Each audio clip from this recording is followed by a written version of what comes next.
నమస్కారం అండి. తెలుగు కథావళికి స్వాగతం. కథ చదువుతున్న నా పేరు ప్రజ్ఞ. ఈ వీడియో నచ్చినట్లయితే లైక్, షేర్ చేయండి. నా ఛానల్ కొత్తగా చూస్తున్నట్లయితే సబ్స్క్రైబ్ చేయడం మర్చిపోవద్దు. మరిన్ని మంచి కథలు అప్లోడ్ చేసినప్పుడు నోటిఫికేషన్స్ రావడానికి బెల్ ఐకాన్ క్లిక్ చేయండి. గుడ్డివాడి ముష్టి చిప్ప. ధర్మవరం అనే ఊళ్ళో ఒక గుడ్డి బిచ్చగాడు ఉండేవాడు. వాడికి ఉన్న ఆస్తి అంతా ఒక ముష్టి చిప్ప. ఆ చిప్ప దిగువన 4 కొందలు ఉండేవి. అవి మెరిసేవి. ఆ సంగతి గుడ్డివాడికి తెలియదు. కానీ వాడు ముష్టి ఎత్తుకునేటప్పుడు దారే పోయేవాళ్లకు వాటి మెరుపు కనిపించేది. ఆ గ్రామంలో కొమటయ్య అనే నూనె దుకాణం వాడు ఉండేవాడు. గుడ్డివాడు రోజూ ముష్టి ఎత్తుతూ ఆ దుకాణం ముందు నుంచే వెళ్ళేవాడు. కొమటయ్య గుడ్డివాణ్ణి పిలిచి ఒక దమ్మిడీ వేసి ఆ చిప్ప మెరుపు పరిశీలించేవాడు. ఆ మెరిసేది బంగారమేనని కొమటయ్య నిశ్చయించుకున్నాడు. ఆ గ్రామంలో నాగులు అనే దొంగ ఉన్నాడు. కొమటయ్య నాగులును పిలిపించి, నీకు ఒక విషయం చెబుతాను. అది మనిద్దరి మధ్యనే ఉండని.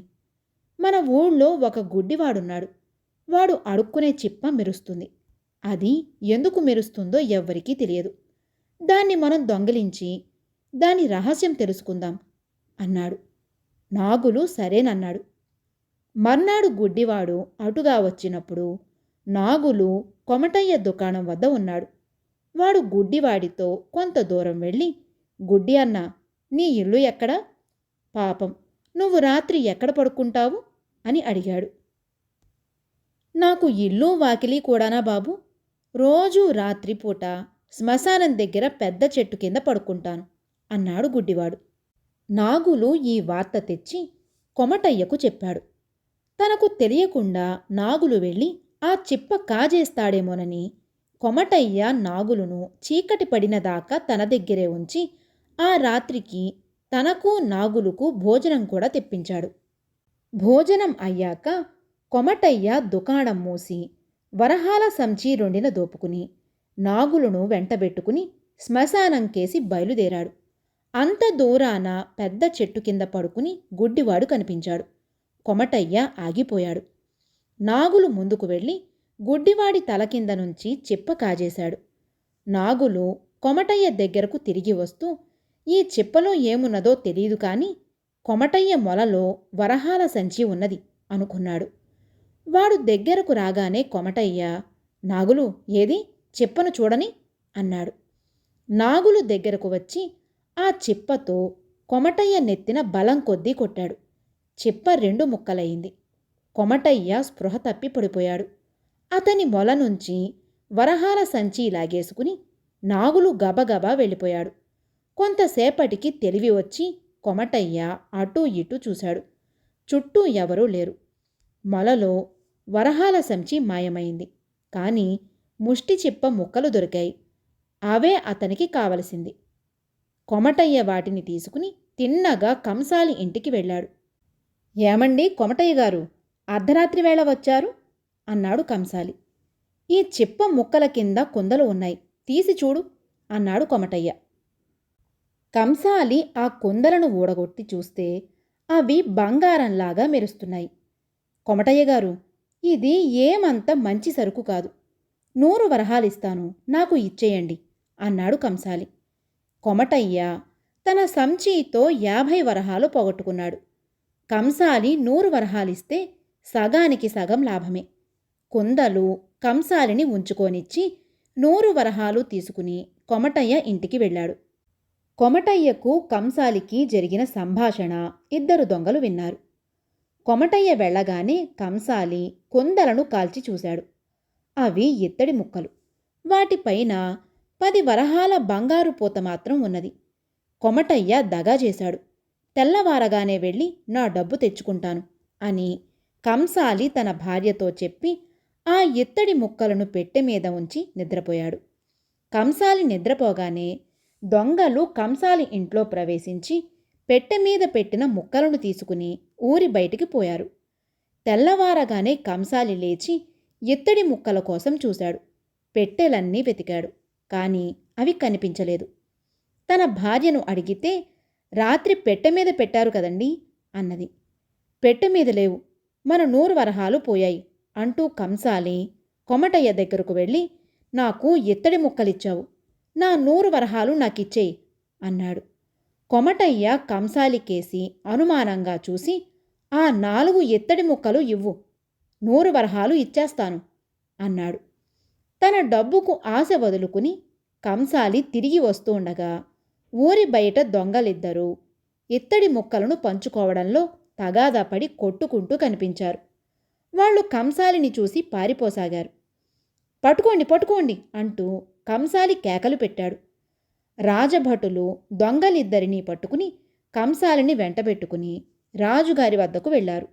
రాజు దొంగలను, మీరు ఎందుకు కొట్టుకున్నారు, ఈ కంసాలి మిమ్మల్ని పట్టుకోమని ఎందుకు కేకపెట్టాడు అని అడిగాడు. దొంగలు చేతులు జోడించి, మహారాజా, మేం అర్ధరాత్రి వేళ కంసాలి ఇంట ఈ ముక్కలు దొంగిలించాం. వాటిని పంచుకోవడంలో మేం తగాదా పడుతుండగా కంసాలి వచ్చి భటులకు మమ్మల్ని పట్టి ఇచ్చాడు అని చెప్పారు. రాజు కంసాలిని, నీకు ఈ ముక్కలు ఎక్కడివి అని అడిగాడు. మహారాజా, నూనె దుకాణం కొమటయ్య బంగారు కుందలు అని చెప్పి వీటిని నాకు అమ్మాడు. బంగారమే అని ఆశపడి ముందు వెనక ఆలోచించక వాటికి 100 వరహాలు ఇచ్చాను. కరిగించి చూస్తే ఇత్తడి ముక్కల మీద బంగారపు పూత. కొమటయ్య దగా చేశాడు కదా అనుకుని ఈ ఇత్తడి ముక్కలను పెట్టె మీద పెట్టాను. తెల్లవారి లేచి చూస్తే అవి పోయాయి. కొమటయ్య దగ్గరకు వెళ్ళి అడిగితే ఇత్తడి ముక్కలు ఇచ్చి 100 వరహాలు తీసుకోమన్నాడు. తిరిగి వస్తుండగా ఈ దొంగలు ఇత్తడి ముక్కల కోసం తన్నుకుంటూ కనిపించారు అని కంసాలి రాజుకు చెప్పాడు. రాజభటులను పంపి కొమటయ్యను పిలిపించి, నీకు ఈ ముక్కలు ఎక్కడివి అని అడిగాడు. కొమటయ్య తాను నాగులు కలిసి గుడ్డివాడి ముష్టి చిప్ప కాజేయడానికి చేసిన ఆలోచన, నాగులు తనకు చేసిన ద్రోహము మొదలైన విషయాలన్నీ ఉన్నవి ఉన్నట్టు చెప్పాడు. నాగులు ఊరు విడిచిపోయినట్టు తెలిసింది. రాజుగారు గుడ్డివాణ్ణి తెప్పించి, నీకు ఈ చిప్ప ఎక్కడిది అని అడిగాడు. తమ వంటి ధర్మప్రభువులు నాకు చిప్ప ఇచ్చారు, అది కాస్తా పోయింది, ఇప్పుడు ఆకులో తింటున్నాను అన్నాడు గుడ్డివాడు. రాజుగారు కొమటయ్యకు 150 వరహాలు, కంసాలికి 75 వరహాలు జరిమానా వేసి ఆ మొత్తం గుడ్డివాడికి ఇప్పించి దొంగలిద్దరినీ ఖైదులో పెట్టించాడు. రాజుగారు ఇప్పించిన డబ్బుతో గుడ్డివాడు సుఖంగా బ్రతికాడు. కథ సమాప్తం. తొందరపాటు. సరస్వతి ధనవంతుల బిడ్డ. ఆమె తల్లి చిన్నతనంలోనే పోయింది. ఒక్కగానొక్క బిడ్డ కావడం చేత తండ్రి ఆమెను చాలా గారాబంగా పెంచి తల్లి లేని లోటు తెలియకుండా చూశాడు. ఆమెకు యుక్త వయసు వచ్చింది. తండ్రి ఆమె కోసం సంబంధాలు చూస్తున్నాడు. సరస్వతి ప్రతిరోజు సాయంకాలం ఊరి చివర కొండమీద కాళికాలయానికి వెళ్ళి అక్కడ కోనేట్లో కాళ్ళు కడుక్కుని దేవిని దర్శించుకుని కొండమీద నుంచి దూరంగా కనబడే అడవిని చూస్తూ కూర్చుని చీకటి పడేవేళకు ఇంటికి తిరిగి వచ్చేది.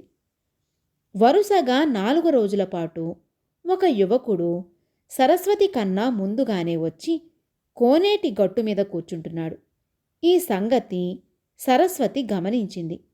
5వ రోజు అతను సరస్వతిని సమీపించి, నా పేరు భూపతి, నీ పేరు సరస్వతి అని నాకు తెలుసు, నేను నిన్ను మనసారా ప్రేమిస్తున్నాను అన్నాడు.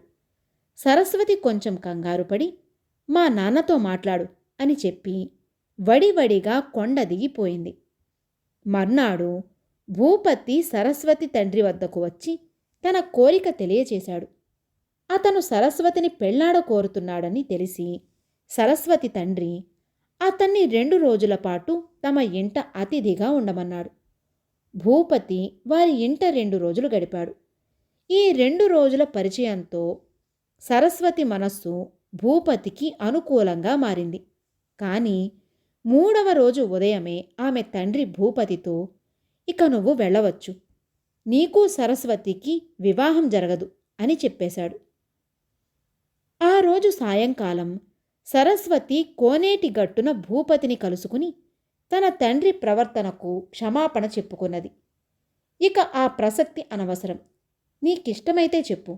ఇద్దరము ఆ అడవి దాటి వెళ్ళిపోయి ఎక్కడైనా సుఖంగా బ్రతుకుదాం అన్నాడు భూపతి.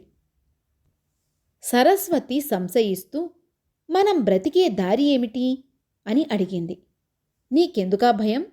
నేను కాయ కష్టం చేసి అయినా సరే మన ఇద్దరి పొట్టలు నింపుతాను అన్నాడు భూపతి.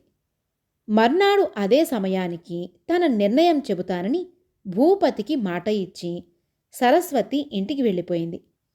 మర్నాడు అదే స్థలంలో ఇద్దరూ కలుసుకున్నప్పుడు సరస్వతి భూపతితో, మా నాన్న మన పెళ్ళికి ఎంత మాత్రమూ ఒప్పుకోవడం లేదు, మనం వెళ్ళిపోదాం పద అన్నది.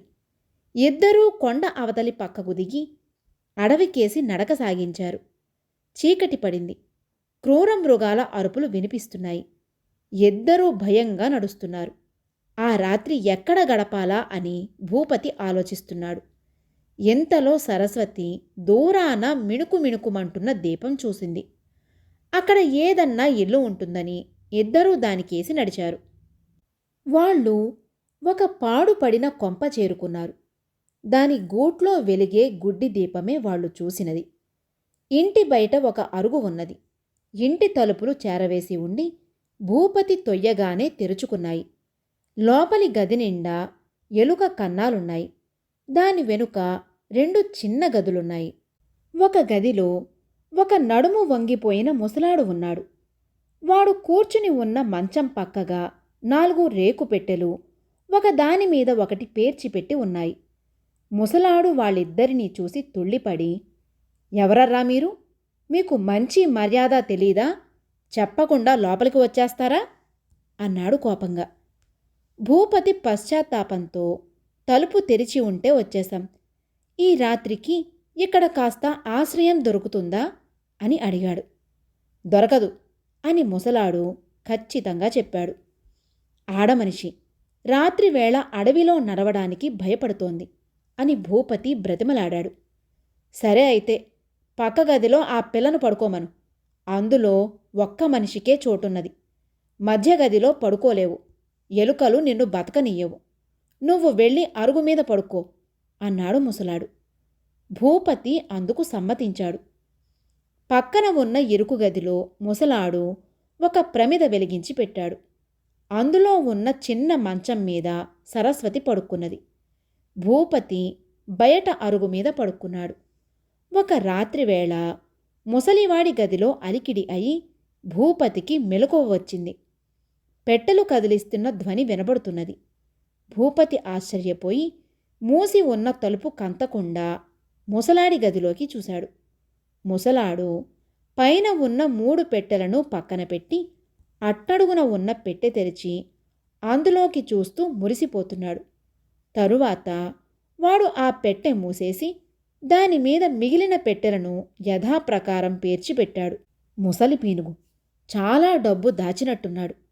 ఈ అడవి మధ్య కాటికి కాళ్ళు చాచుకుని ఉన్నవాడు ఆ డబ్బంతా ఏం చేసుకుంటాడు అనుకున్నాడు భూపతి. తరువాత అతను సరస్వతిని లేపి తాను చూసినదంతా చెప్పి, రేపు కూడా మనం ఇక్కడే ఉందాం. రేపు రాత్రికి దీని అంతు తేల్చుకోవాలి అని చేయవలసినదంతా ఆమెకు చెప్పాడు. మన్నాడు అతను ముసలాడితో, ఈ రాత్రికి కూడా మేం ఇక్కడే ఉంటాం అని చెప్పి అడవిలో వేటకు బయలుదేరిపోయి చీకటి పడ్డాక తిరిగి వచ్చాడు. ఆ రాత్రి కూడా ముసలాడు పెట్టెలను దించి అడుగు పెట్టెలోకి చూసి ఆనందించాడు. సరస్వతి భూపతి చెప్పిన ప్రకారం ముసలాడి గది తలుపు తట్టింది. ముసలాడు తలుపు తెరిచాడు. అరుగు మీద పడుకున్న భూపతి కనిపించడం లేదు. నాకు భయంగా ఉన్నది, వెతుకుదాంరా అన్నది సరస్వతి ముసలాడితో. ఇద్దరూ బయటకు వెళ్లారు. తలుపు వెనక్కే నక్కి ఉన్న భూపతి ముసలాడి గదిలోకి దూరాడు. కొంచెం సేపు గడిచాక అతను ఇంటి బయటకు వచ్చి సరస్వతి కనిపించగానే, నిద్ర పట్టక అలా తిరిగి వచ్చాను.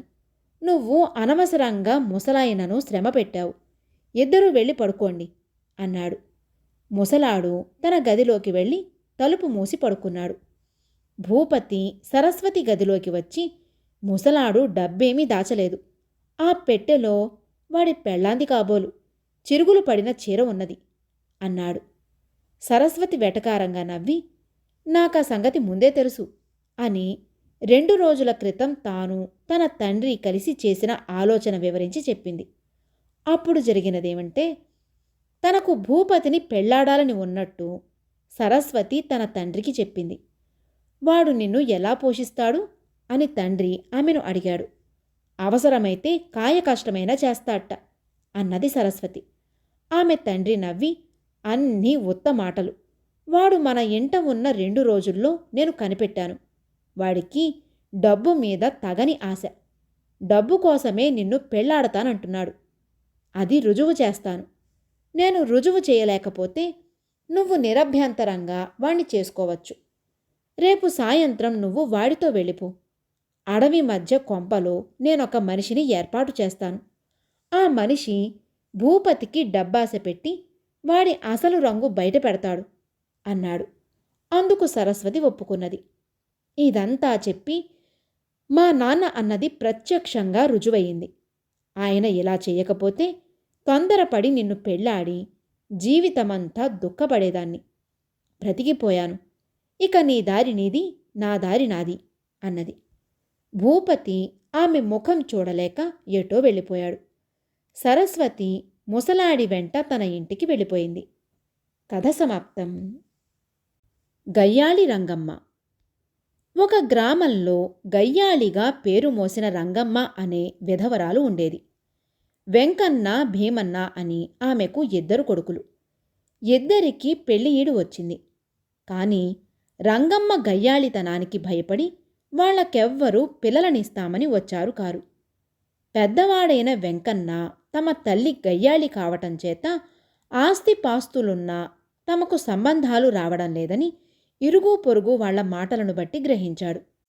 వెంకన్న తన తల్లికి బుద్ధి చెప్పాలని అవకాశం కోసం చూస్తూ ఉండగా ఒకనాడు పక్కింటి మనిషి తమ ఇంటి కరివేప చెట్టు ఆకులు 4 గోడ మీద నుంచి కోసుకోవడం చూసి రంగమ్మ ఆమె మీద విరుచుకుపడింది.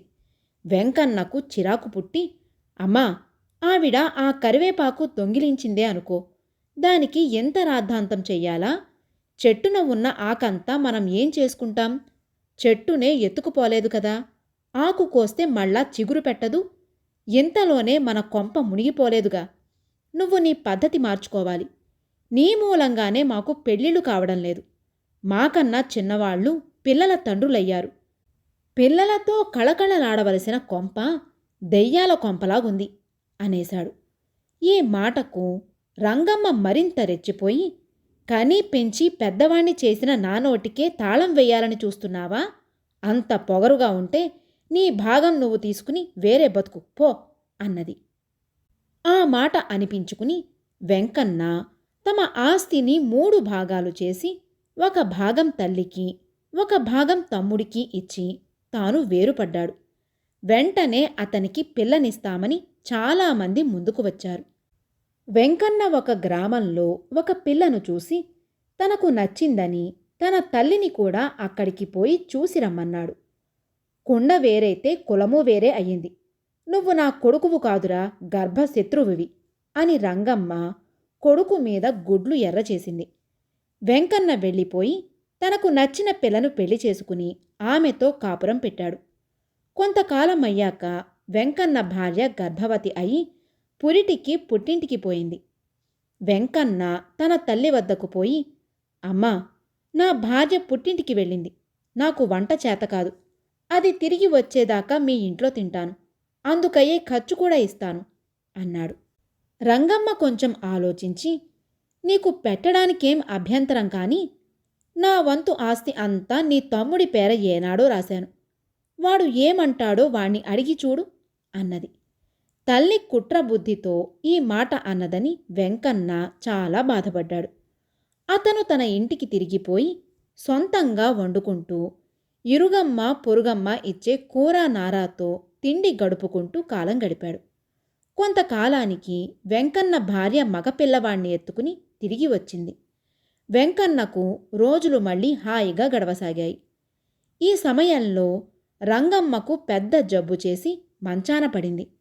భీమన్న తల్లి వంతు ఆస్తితో 2 చేతులా సంపాదిస్తూ కూడా 10 రూపాయలు ఖర్చు పెట్టి తల్లిని వైద్యుడికి చూపించకపోయాడు. తల్లికి జరుగుతున్న ఈ అన్యాయం గురించి తెలిసి సహించలేక వెంకన్న ఆమెను చూడబోయి, అమ్మా, నీకు జబ్బు చేసిందట, ఎలా ఉంది అని అడిగాడు. వచ్చావా నాయనా, నన్ను నీ ఇంటికి తీసుకుపోరా, ఇది దెయ్యాల కొంప, ఇక్కడ ఒక్క క్షణం ఉండలేను అన్నది రంగమ్మ. తల్లి మునుపు అన్నమాట జ్ఞాపకం వచ్చి వెంకన్న, అమ్మా, నిన్ను నా ఇంటికి తీసుకుపోవడానికి నాకేమీ అభ్యంతరం లేదు, కానీ ఆస్తి అంతా నా భార్య పేర రాశాను, దాన్ని అడిగి చెబుతాను అన్నాడు. తన తప్పు తెలుసుకుని రంగమ్మ కొడుకును ఏమీ అనలేక దిగాలుపడి చూస్తూ ఊరుకున్నది. వెంకన్న భీమన్నను పిలిచి, తల్లి ఆస్తి తింటూ ఆమెను చూసేది ఇలాగేనా అని మందలించాడు. అతను తల్లిని తన ఇంటికి తీసుకుపోయి ఆమె జబ్బు నయం చేయించి తన వద్దనే ఉంచుకున్నాడు. అటు తరువాత రంగమ్మ తన గయ్యాళితనం కట్టిపెట్టి ఇరుగు పొరుగు వారందరితోనూ ఎంతో మర్యాదగా ఉంటూ వచ్చింది. కథ సమాప్తం.